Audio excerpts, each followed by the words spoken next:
Fanompoam-pivavahana eto amin'ny Hopefy Radio.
Midera Jehova miantso ny anarany, atao fantatra any amin'ny firenena ny asany, mirao azy, mankalaza azy, saintsainy ny fahagagana rehetra ataony. Ataovy reharehanao ny anarany masina, aoka hifaly ny fony izay mitady an Jehova, mitadiava an Jehova sy ny heriny, ka tsy mandrakariva ny tavany.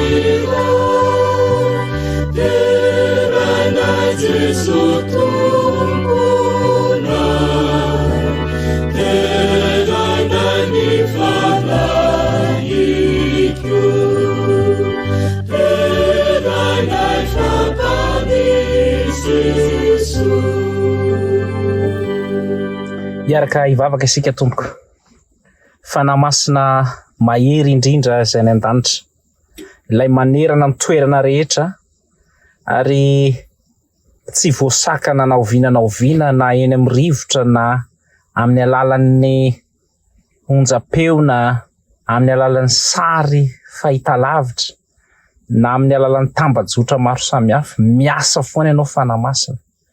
Ary amin'izay andrenesana an'izao afatra izao sy ahafahanay rehetra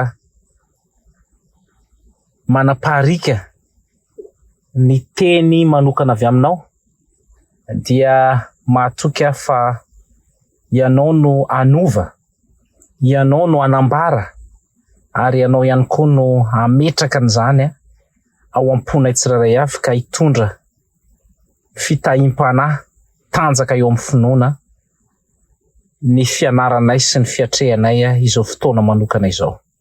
Dia manatrehany amin'ny toerana rehetra izay andrenesana ny afatra amin'ny anaran'i Jesosy. Amen.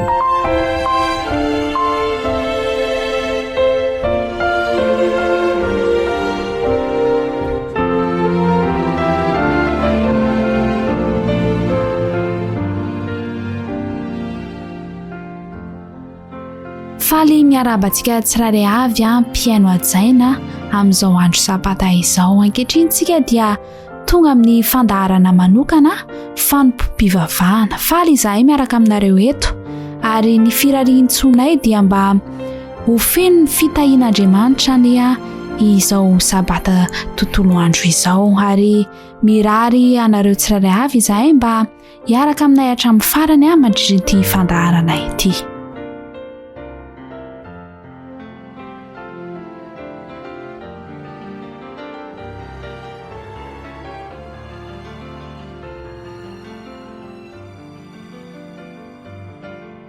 Ka ho fanomboantsika izao fotoana izao dia andeha isika hiaraka idera sy hanandratra ny feontsika hiaraka anao ny hira 7:30 hira laharana 7:30 midera ny anaranao.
Manasantsika andray ny baibolitsika ka hanokatra izany ao amin'ny Josoa 4:20 ny 7:70 ka hatramin'ny 5:70. Josoa 4:20 ny 7:70 ka hatramin'ny 5:70. Rehefa hitantsika izany dia ho vakiana amin'ny anaran'i Jesosy. Dia nomeny Jehovah ny Israely ny tany rehetra izay efa nianany omeny ny razany ary nandovo izany izy ireo kanonina teo. Dia nomeny Jehovah fitsarana amin'ny manodidina izy arak'izay rehetra nianany tamin'ny razany, ka tsy nisy lehilahy tamin'ny fahavalony rehetra nahajanona teo anoloany, fa natolo Jehovah teo an-tanany avokoa ny fahavalony rehetra. Tsy nisy latsaka na dia kely akory aza ny zava-tsoa rehetra izay nolazain'i Jehovah tamin'ny taranak'Israely, fa tanteraka avokoa izany rehetra izany. Amen.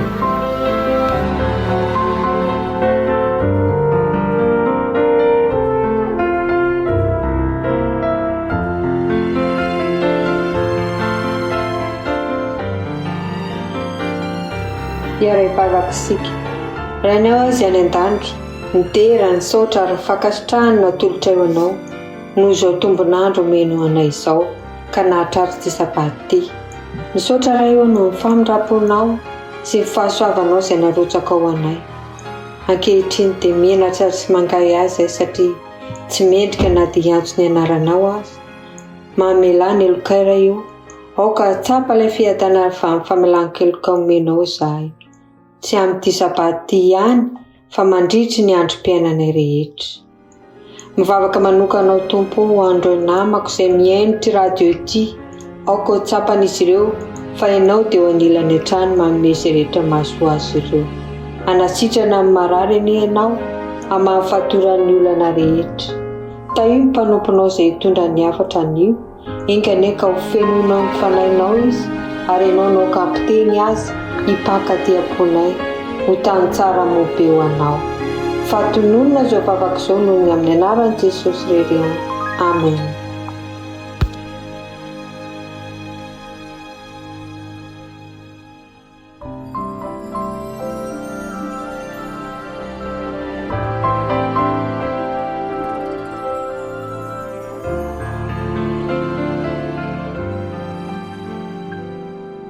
Ho fanomanana ny fosana mampanantsika tsirairay avy alohany andrenesantsika ny teniny izay hoentin'ny Pasteur Ernest Andriamparantsoa dia andehantsika hiaraka eno an'ity hiraira ity.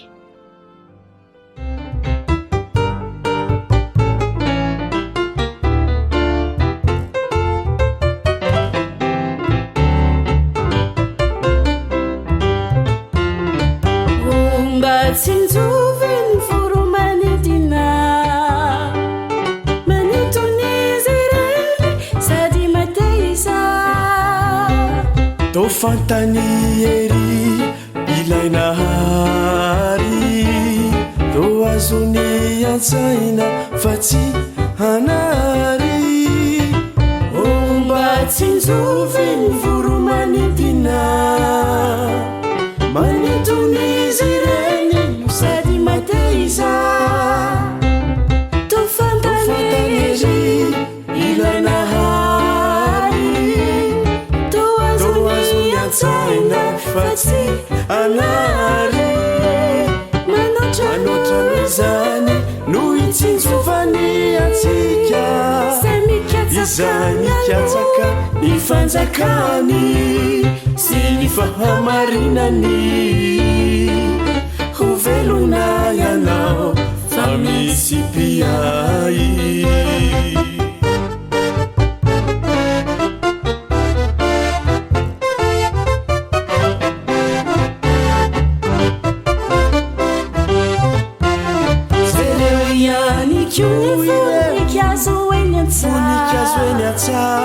Amelani sireni sadi mateisa Solomon natam tuyaneza tsibani tafitu ireni to fantaneri lerai maheri manotra mizani no itsintsovani atsika izany katsaka ny fanjakany sy ny fahamarinany ho velona ianao fa misy piay.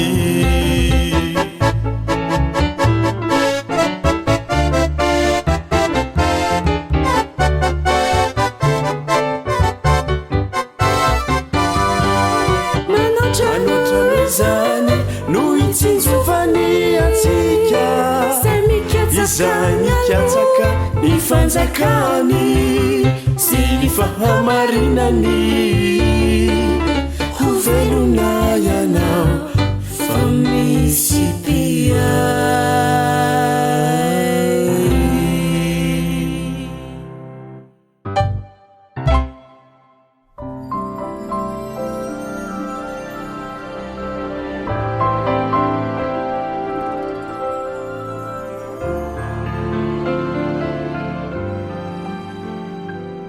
Eny ary ava-malala tonga eo amin'ny afatra manokana avy amin'ny Tompo isika dia ny Josoa toko faha 120 izany.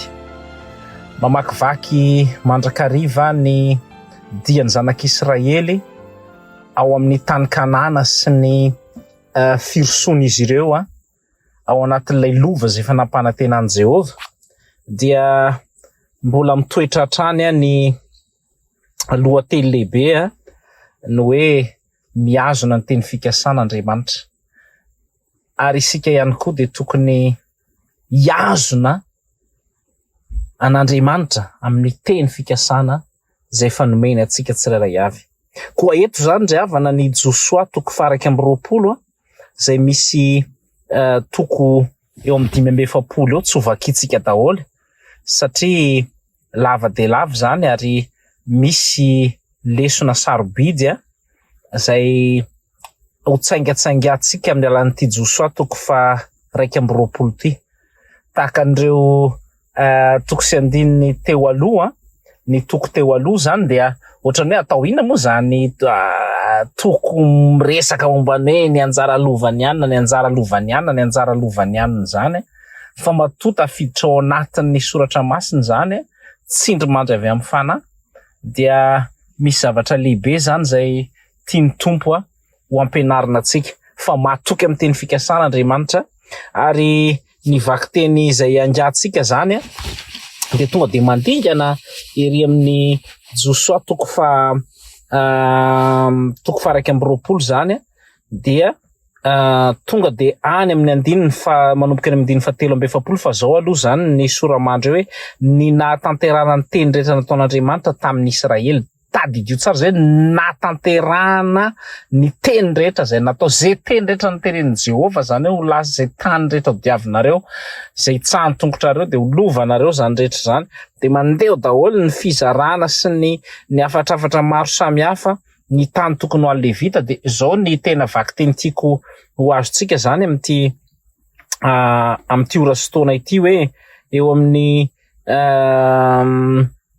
andininy fa 7:7 dia zao mivaky ny teny. Dia nomeny Jehova ny Israely ny tany rehetra izay efa nianiana no omena ny razany ary nandova izany izy ireo ka nonina teo. Dia nomeny Jehova fitsaharana manodidina izy araka izay rehetra nianianany tamin'ny razany ka tsy nisy lehilahy tamin'ny fahavalony rehetra nahajanona teo anoloany fa natolo Jehova teo an-tanany avokoa ny fahavalony rehetra. Tsy nisy latsaka na dia kely akory aza ny zava-tsoa rehetra izay nolazain'i Jehova tamin'ny taranak'Israely fantanteraka avokoa izany rehetra izany. Tsy nisy latsaka na dia iray akory aza ny zava-tsoa rehetra izay nolazain'i Jehova tamin'ny zanak'Israely fantanteraka avokoa izany rehetra izany. Zay ilay tena tiako tsindriana zay dia ny hoe indraindray tsika ry hava malala dia miatrika toe-javatra sarotra ray zay na ihany koa isika mety hoe eo ampiandrasana ny valim-bavaka, eo ampiandrasana ny fotoana mety indrindra atanterahany teny fikasan'Andriamanitra dia indraindray very finoana ketraka isika. Fa eto zany dia zao hoe tsy miala ny teny fikasan'Andriamanitra, nanome fitsaharana izy tanteraka tsisy latsaka avokoa ny zavatra rehetra izay nitenin'i Jehova zany teto amin'ity fotoana ity. Ary ny tena miavaka moa zany tamin'ny fizarana ny tany rehetrarehetra io rehefa mijery mamaky an'io ny tena manasanao mihitsy mba hiverina maky an'ilay toko 2:22 dia zao hoe ilay hoe anjara Levita manokana mihitsy Levita izay mpisoron'Andriamanitra mpiasa ao amin'ny tempoly sy mpanao fanompoana rehetra amin'ny tabernakelin'Andriamanitra dia nanana anjara tany izy fa tsy navela fotsiny amin'izao zany ny tiana resahana dia hoe tena miamanokana an'ireo izay manompo azy Andriamanitra niza isika no mpisorona amin'izao fotoana izao. Fanjakam-pisorona isika rehefa malaraka ny voalazany amin'ny Petera dia zao hoe manana anjara amin'ny teny fikasana isika, manana lova lehibe isika izay foman'i Jehova ary tsy adinon'Andriamanitra zany isika.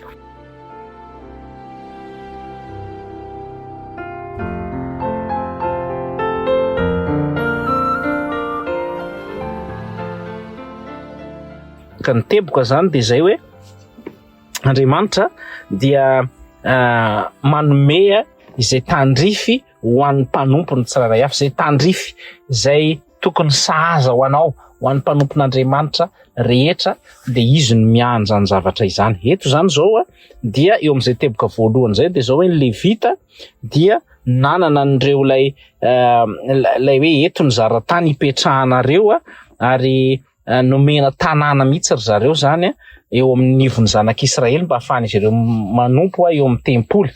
Ary ny zavatra mahafinaritra dia hoe Andriamanitra zany dia tena mihevitra mihitsy ny mpanompon'ny tsirairay avy.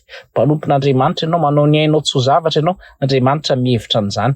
Miay avy ianao ny amin'ny asa, ny fitadiavam-bola sy ny sisa, raha mpanompon'Andriamanitra ianao, izy no mianja ny zavatra rehetrarehetra zany. Aza manahakorina dia kely aza ny expérience ny tsirairay avy mety samy hafa, fa ny zavatra azo antoka dia zao hoe manome ny teo-fikasana Andriamanitra, ary izy raha teo no manatanteraka ny soa rehetra ho an'ny mpanompony. Zay ny tsy mba hampifilafilana amin'ny fanomponan'Andriamanitra, zay ny tsy andavana mihitsy ny antso sy ny baikon'Andriamanitra, fa izy tena ary tena manana fijonovavolombelona betsaka ny amin'izany ny tena koa hoe tena ahoana ny fiahin'Andriamanitra sy ny teny fikasana ho amin'ny mpanompony. Tsaron'Andriamanitra ny fanompona rehetra zay nataonao, ary amin'ny fotoana mety indray dia mamaly an'izany izy, na tsy ho anao mivantana aza fa ho an'ny taranakao dia mamaly an'izany Andriamanitra, na dia mpanota tsy mendrika azy ianao.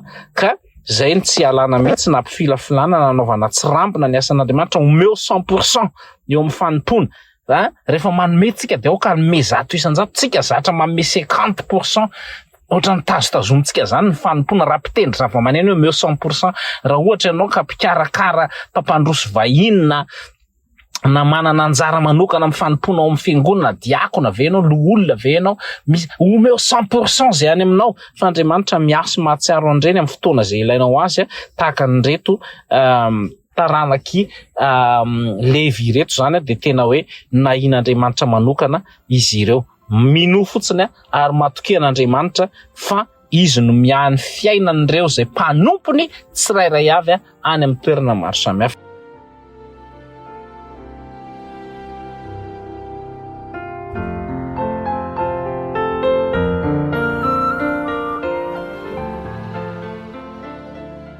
Niteboka faharoa dia zao eo amin'ny 470 dia andao ge vakitsika kely 470 hoe dia nomeny Jehova fitsarana amin'ny manodidina izy araka izay rehetra niainany tamin'ny razany, ka tsy nisy lahy tamin'ny fahavalony rehetra najanona teo alohany, fa natolo Jehova teo an-tanany avokoa ny fahavalony rehetra. Nomen'Andriamanitra men'Andriamanitra pisy ary zay moa zany le fanonon'ny Jesosy zay rehefa tonga eo amin'ny vahoakany io tahaka mpianatra dia fiadanana ho anareo. Men'Andriamanitra shalom mihitsy zany, dia tena hoe fiadanan-tsaina, fiadanan-po, tsy misy fahavalo mihitsy zany, fandriam-pahalemana. Ary zay ny tena nafinaritra teto hoe Andriamanitra dia afaka manome fitsaharana tena hoe en sécurité mihitsy ny zanak'Israely, ary tsy misy fahavalo mihitsy manelingelina na samy kitikitika, satria tena mahagaga ny fitantanan'Andriamanitra. Ary izy ireo ihany koa zany dia voaro tanteraka, raha amin'ny teny anglisy dia safe, tena safe zareo en sécurité zareo dia tsy nisy zavatra nampiaya mihitsy zany fa izay mihitsy le zavatra omeny Jesosy atsika hoe fiadanana, tsy tahaka ny fiadanana zao tontolo zao hoe trano, tany, fitobila, vola be, asa mahafinaritra be sy ny sisa. Eo ihany zany manaraka ho azy ho an'izay mpanompon'Andriamanitra, fa ny tena periavana dia tsy inona fa ilay ara-panahy. Any amin'ny lafiny ara-panahy zany hoe movenao tena manana fiadanam-po, manana fiadanan-tsaina miaraka amin'io Andriamanitra io venao. Zay zany anisan'ny zava-dehibe zay, satria tiany mihitsy ny hanome an'izay fiadanana zay ho antsika tsirairay avy. Iadana ianao, mifankazara tsy to dia iadana, fifandraisana ety amin'Andriamanitra dia misy fiadanana, misy pe ao anatinao. Io ny tena miala indrindra eo amin'izao tontolo zao, tsisy pe tsony ireo firenen'dehibe ry havana. So dia hoe mahita an'ireo firenena manan-karena sy États-Unis, France, fa reny koa za tsy manana pe, Ukraine, Israel, ny ireo tanàna maro samihafa lehibe zay mampitsiriritra, mety samy manana ny fikorontanany daholo. Raha ohatra ka Madagasikara moa zany dia tsy hitanao hoe stable manahoana, fa tena ohatrany hoe tsy en sécurité mihitsy isika. Dia na manao ny sapam-pitsikirovana ambony indrindra, misy garde du corps tena ejana indrindra aza, dia tsy manam-piadanana tsony zany zao ny olona. Hoe eritrereto hoe olona voaingana kely zany zao taty États-Unis nisy nitifitra aiza ny fiadanana amin'izany, hoe tena firenenan'ny peace and love zany États-Unis zany nefa mbola misy matifitra ihany ary ahoana ny fitsapatsikilovana rehetra na de hoe tratra zany le olona fa le hoe tsy miaina ampe zany ka sika fotsiny zany tsy maintsy manam-pinoan'Andriamanitra hoe raha sanatrika mandalo am'zany zavatra zany raha maty ianao na misy accident tapoka na tsy mampanatena mihitsy zany ny tompo hoe rehefa miaraka aminy de mipe tena hoe tsy misy anina mihitsy am'izao fiainana zao fa mitena fiadanan'i Kristy zany de hoe tena miadana ara-panahy ve ianao manana zay fiadanam-po zay ve no voavela eloka ve ianao raha sanatrika misy zany toe-javatra rehetra zay zany le tena petadiavina dia ny fahafantaranao fa ianao de voavela eloka zay ny bebahana isan'andro mba tsy ho maty ao anatin'ny ota satria tsy sitrakan'Andriamanitra ny afatesan'ny mpanota sy ny ratsy fanahy raha vao mandika ny lalàna miala amin'Andriamanitra ianao de miverena aingana raha mbola tsisy zavatra nanjo so de efa misy zavatra manjo vo hidodododo zay mantsy ny tena problème zay vo hitady pisy am'izay tsika rehefa avy eo andrendre ny olona miala ao anatin'ny fiangonana hitady pisy any am'izao tontolo zao fa tsy zay le pisy tadiavina tsy any am'izao tontolo zao tsy any amin'ny fidoroana zava-mahadomelona misotro mifoka midioka ny olona mitsindrona zao drogue rehetra zao mba hialana amin'ny problème mba hananana pe fa tsy zay le izy fa afa misy ty fiadanan'i Kristy ty ary io de azo amin'ny fifandraisana manokana sy ny fifankazarana amin'Andriamanitra araka le teny teo hoe mifankazara mitsito de hiadana ianao fifankazarana amin'Andriamanitra zany de manana finoana ianao lasa matanjaka be ianao ary am'izay fotoana izay de ninona ka idonana miatra de vonona foana ianao ny joro hatramin'ny farany zay zany ny zavatra anankiray izay tena mahafinaritra de ny hoe eo foana izay fiadanan'Andriamanitra izay ka izao hoe ny zavatra omen'Andriamanitra zany eto amin'ity le hoe fitsaharana ity dia tsy ilay hoe mahazo an'le tany fotsiny mahazo an'ireo zavatra rehetrarehetra reo fa ilay fanatrehan'Andriamanitra le présence an'Andriamanitra eo amin'ny zareo mihitsy zany satria andeha am'izay zany sevo ho anao fitoerana masina ho izy de amonina eo aminy de mitohy foana hatramin'ny fanamboarana ny tempoly monina eo amin'ny zareo mihitsy Andriamanitra ary mivarahotsana sy matahotra daholo ny firenena manodidina satria misy Andriamanitra ry ava-malala de ohatra zany ihany koa ianao ny olona manana fiadanana ny olona mifankazatra mitsitoa tsisy mahasaraka azy mihitsy tsisy na inona fiadina noarina mba hamelezana anao satria ianao mifankazatra mitsitoa dia tsisy ahomby daholo zany rehetra izany very maina fotsiny tetika ataon'ilay ratsy sy ny tetika ataon'ny olona zay tady amodika sy andrava animba amin'ny fiainanao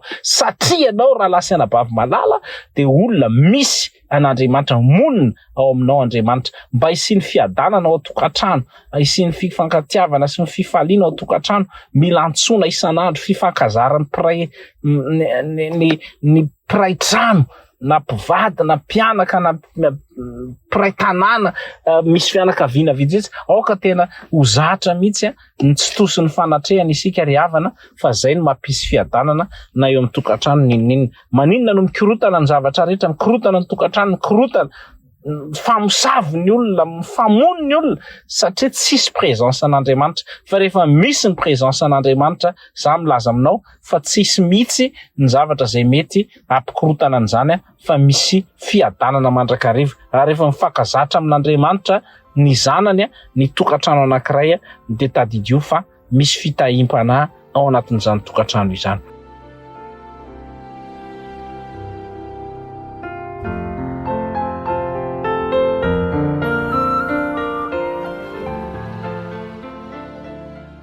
Teboka fahatelo farany de zao hoe Andriamanitra dia nanatanteraka ao isika teo ny teny fikasana rehetra lay voalohany zany de hoe mahazo ny anjarany daholo rehetra tsy adino mihitsy ny mpanompony de levita anisan'izany de isika ihany koa mpanompon'Andriamanitra tsy adinon'Andriamanitra fa mety mbola miandry ny teny fikasana isika fa zay ny voalaza ao amin'ny Josoa 1:20 ny zavatra faharoa de le ndresantsika teo hoe manome fiadanana fitsaharana amin'ny lafiny rehetra indrindra eo amin'ny lafiny eo amin'ny lafiny ara-panahy io Andriamanitra io ka dia zay le teny voalaza teo de nahita fiadanana sy fitsaharana teo anivon'ny olona rehetra ary tsy nanana hery taminy mihitsy ny fahavalo tamin'izany fotoana izany de eto zany ilay 420 amin'ilay 520 amin'ilay 120 teo de hoe tiako be ty teny anankiray ty hoe tsisy inona hoy izy tsy nisy latsaka na de kely akory aza ny zava-tsoa rehetra zay nolazainy Jehovah tamin'ny taranak'izay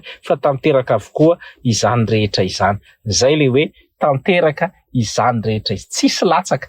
Io zavatra ataona ny tenenin'Andriamanitra amin'ny soratra masina io tsisy latsaka io ry havana. Raha mbola mahery koa ary mino isika fa velona sy mahery ny tenin'Andriamanitra, tsy misy latsaka io na de kely aza.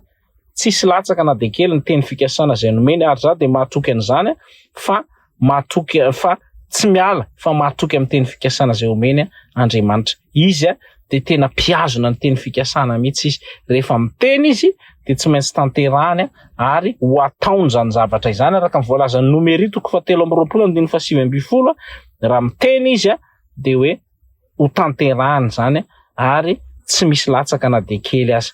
Noho izany ny anjarantsika de zao mijoroa mafy tsara amin'ny finoana ary fikiry ny teny fikasana zay nomen'Andriamanitra na de ataontsika hoe somary mbola miandry, somary mbola miemotra, somary mbola mety ho ela aza fa izao hoe Andriamanitra dia tsy maharitra ela amin'ny teny fikasana zany araka zay ataony sasany ho fahaelany zany de mety ho zay ny eritreretin'ny olona hoe tsy marina ny teny fikasan'Andriamanitra fa izy dia tonga amin'ny fotoana. Ny timing n'Andriamanitra zany tsy mitovy amin'ny antsika fa rehefa hoe eto dia miditra antsehatra iny azy maneho ny voninahiny sy ny fahagagany mihitsy io Andriamanitra io amin'izay fotoana izay. Ka de zay zany ny Josoa 2:20 raha lasana bavy malala de ny mampianatra antsika an'izay hoe aza manahy mihitsy fa raha tena mpanompon'Andriamanitra 100% ianao,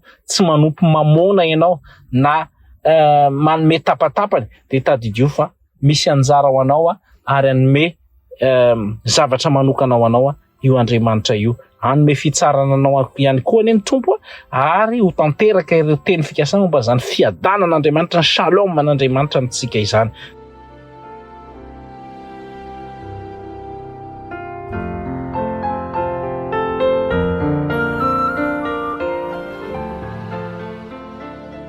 De zao ny antsoanao zany de zao hoe movenao tena anaiky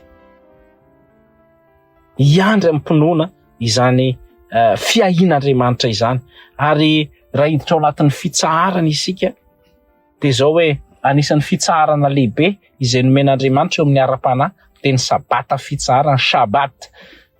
De Andriamanitra tena ny hoe nanao famerenana milona tanteraka ihany koa ny fitandremana amin'ny sabata amin'ny ambiny soratra masina ray manontolo. Zay no mahatonga ny Hebreo hoe Josoa raha nanome fitsaharana any amin'ny bokin'ny Hebreo misy an'izay de tsy nanome andro hafa izy fa mbola io sabata io ihany koa dia mbola misy sabata fitsaharana ho an'ny olon'Andriamanitra. Tamin'ny tantaran'ny Josoa zany no nanomezana indray n'izay le hoe tena hoe restauration an'ny sabata, tena fanavaozana sy fifoazana mihitsy amin'ny fitandremana sabata satria rehefa tonga ao amin'le tany hatramin'ny tany aza de misy hoe misy sabata ny tany sy ny sisa zany rehetrarehetra izany izay naverina milona indray na de efa nomena Mosesy aza satria napita tamin'ny Josoa zany zavatra zany. De zay no nahatonga ny bokin'ny Hebreo hoe Josoa raha nanome andro fitsarana de mbola io ihany fiadanana mihitsy no azondrareo ary ao anatin'ny sabatan'i Jehova no misy an'izany fiadanana. Ny olona mitandrina sabata zany rehefa malala ny zanak'Israely ara-panahy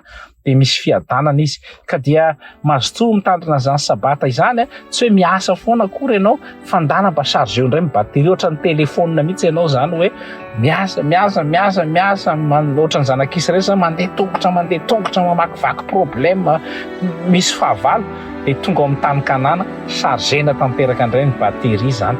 Dia ohatr'izay mihitsy tsika io hoe ny sabata dia chargenao ny ara-panahy tsy hoe amin'io fa ianao charge isan'andro fa amin'io zany tena hoe mandritra ny tontolo andro fanompona sy fitsarana miaraka amin'Andriamanitra. Mahereza indrindra ny tompony nametraka amin'izany ka me fiadanana shalom ho an'ny isa-tokantrano sy ho an'ny isam-batan'olona zay mandray an'izao afatra izao ary ho tahin'Andriamanitra ihany koa mionja teo Hopfy Radio izay manaparikany izany afatra izany ho antsika tsirairay avy samy mahery tompoko ary vavaka ho anao amin'izao ora sy fotoana izao.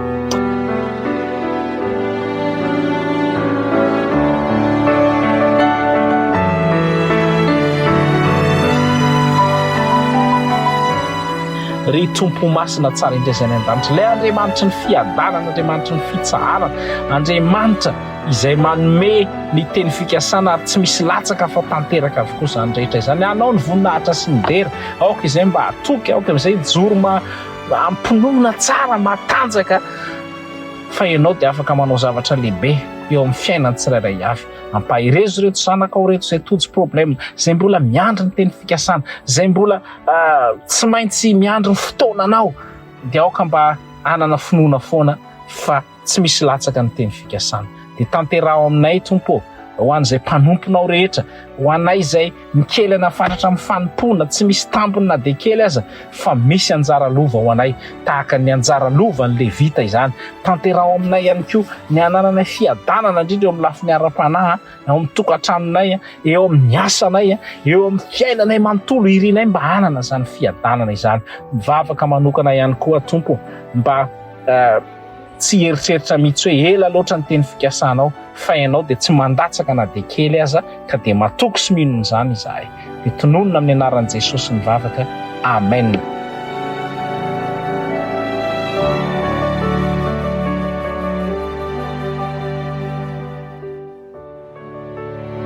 Samy mahery ry rahalasana vavy malala, ny tompo an-trano no ametraka ny teny ao am-pontsika tsirairay afaka hitondra fiovana ho anao izany afatra izany. Mahereza indrindra tompoko.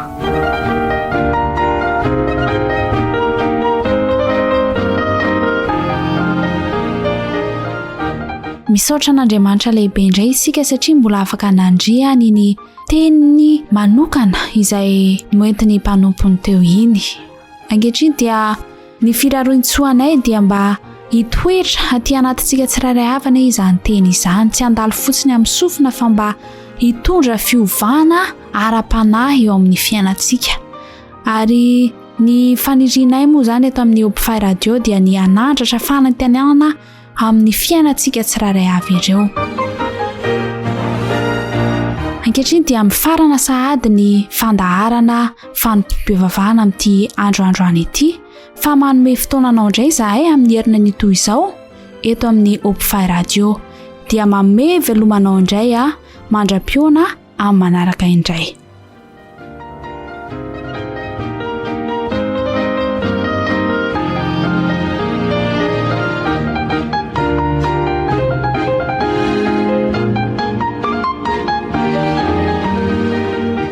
Arahinao teo Fanompoam-pivavahana eto amin'ny Hopefy Radio.